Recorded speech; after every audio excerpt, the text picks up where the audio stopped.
El Kiosco.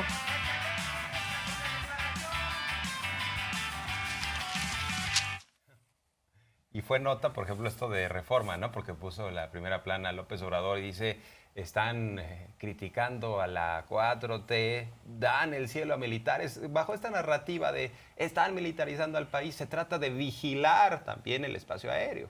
Lo que pasa es que todavía hay operaciones ilícitas que se hacen y pues en la Cámara de Diputados la mayoría de la Cuarta Transformación que compone Morena, el Verde y el PT avanzaron, aprobaron un dictamen para que el ejército tenga esta vigilancia, pero mientras están mirando hacia allá, hacia el cielo y en estas narrativas, no se habla de toda la corrupción en torno, por ejemplo, a Genaro García Luna, y destacó la portada de ayer en donde le avientan un salvavidas a Felipe Calderón. Ah, sí, salió en el juicio, pero nada que sea muy serio, ¿no? Nada de denuncias por escrito, como si hubiera oficios para esos casos, todo de oídas.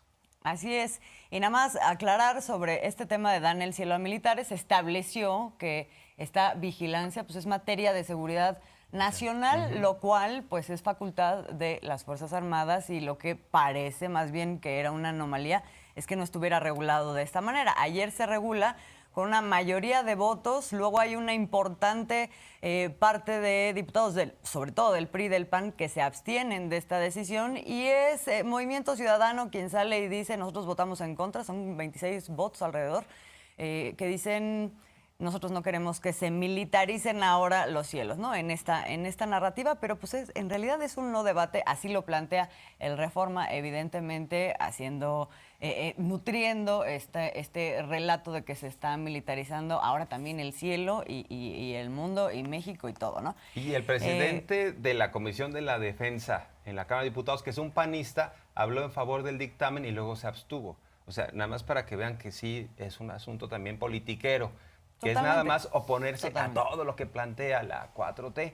Y bueno, pues a propósito de lo que ya hemos comentado, Pablo Gómez, el titular de la UIF, diciendo, a ver, México, en el caso de Genaro García Luna, está buscando que se repare el daño, en más de 700 millones de dólares, es lo que se calcula que habría saqueado de recursos públicos vía Barbados, se los llevaba a Florida junto con otras empresas, los cochupos de siempre, las historias, esas películas, ya la vimos una y otra vez, ya vimos esa estela de corrupción, pero en todo caso da la explicación de la parte civil porque ya había salido el tema en otras mañaneras, ¿no? Le habían cuestionado al presidente y dijo, vamos a pedirle a Pablo Gómez que explique qué está haciendo el Estado mexicano respecto a la parte civil, ¿no? Sí, y ahora creo que vale la pena que nos vayamos por el orden que estableció en su relato el propio Pablo Gómez, porque de ahí llega justamente a la circunstancia de cómo se encuentran los criterios que impiden poder avanzar en estos temas. Pero primero hay que ver paso a paso qué son estos casos, que son dos demandas, ya lo comentabas, Jorge Armando, una demanda civil y demandas penales también por este tema que apunta hacia el lavado de dinero. Antes de eso, nada más rápido, y atendiendo a que estamos en el kiosco, nada más retomar este asunto, porque da respuesta el presidente, ya le comentaba también, a esta reacción que hubo frente a su declaración del día de ayer, en el sentido, solo se retomó la parte donde el presidente dice, la ministra Norma Piña es presidenta de la Corte, gracias a mí. Yo incluso escuché a quienes interpretaban esto como un asunto machista del presidente, ¿no? O sea, de cómo faltarle el respeto así a la ministra, ¿qué pasa con este discurso patriarcal? ¿A qué se refirió el presidente el día de ayer? Porque además estuvo acompañado de una muy nutrida explicación.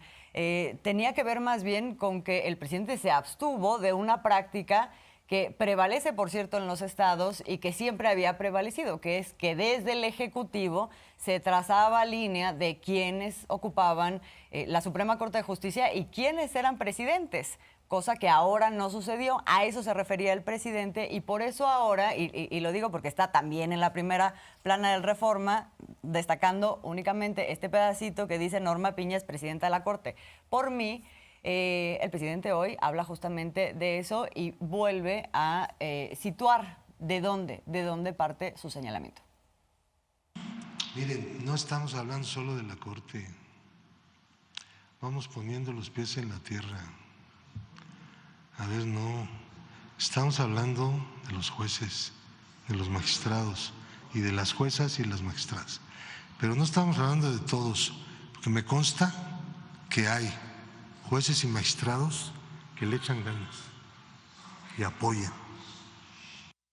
Hablaba yo de que la presidenta estaba ahí porque por primera vez en muchos años, en décadas, en siglos, el presidente de la República no decide quiénes deben de estar en la Corte, como era antes. Eso es pura simulación, porque esa terna ya llevaba, así era antes, dedicatoria.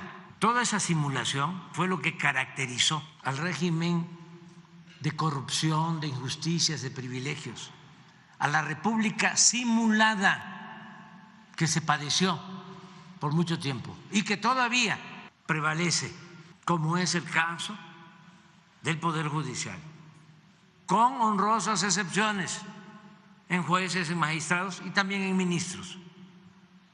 Pero si queremos la vida pública de México, lo tenemos que hacer comprendiendo a todo el gobierno de la República, gobiernos federales, gobiernos estatales, poder ejecutivo, poder legislativo, poder judicial, todos. Pues es que está claro que ya no hay dedazo. Y lo que sucedió es que el presidente López Obrador, a hacerse a un lado, a no participar en el proceso de la sucesión en la Corte, pues esto provocó que los ministros y ministras con voto libre hubieran definido a Norma Lucía Piña como titular de la Corte. Si López Obrador se hubiera metido, como le hacía Felipe Calderón o Peña Nieto, o como le hacía Vicente Fox, hubiera dirigido claramente la señal y hubiera dicho, es este o es esta. Y por eso el presidente dice, el hecho de que no intervine, pues sí, ayudó a la ministra Norma Lucía Piña, que además ella no comulga con las ideas. Y lo explicó de otra manera. Dijo, en su momento, cuando yo era jefe de gobierno, me vino a ver el presidente del Tribunal Superior de Justicia de la Ciudad de México y lo primero que me dijo es, le agradezco, señor jefe de gobierno, que no se haya metido, porque gracias a que no se metió en el proceso en la Ciudad de México, yo soy presidente del Tribunal Superior de Justicia. Entonces hizo el paralelismo, hizo el símil, y claro que si López hubiera dicho es este o es esta, hubiera pesado mucho la decisión, pero no se metió. Sí, que por cierto, el único ahí cuyo comportamiento es en ese sentido, en el sentido de hacer prevalecer la democracia y la libertad, es el del presidente, porque en realidad también refiere de esta votación que hubo en la Suprema Corte, dado todo lo que la antecedió, pues no fue precisamente libre. También ahí vimos una campaña, vimos grupos de interés, cosas pasaron ahí que hablan de que pues así muy libre tampoco fue, pero si alguien no metió ahí la mano, pues fue justamente el presidente. Entonces, por eso yo creo que ahí yo interpreté que fue su molestia por la forma en que nuevamente es retomado, sin contexto, una declaración del presidente, pero además, pues haciéndonos de la vista gorda frente a todo esto, pues es que es una gran simulación que sigue ocurriendo ahí en todos los niveles del Poder Judicial. Ahora sí, vámonos con todo lo que explicó Pablo Gómez.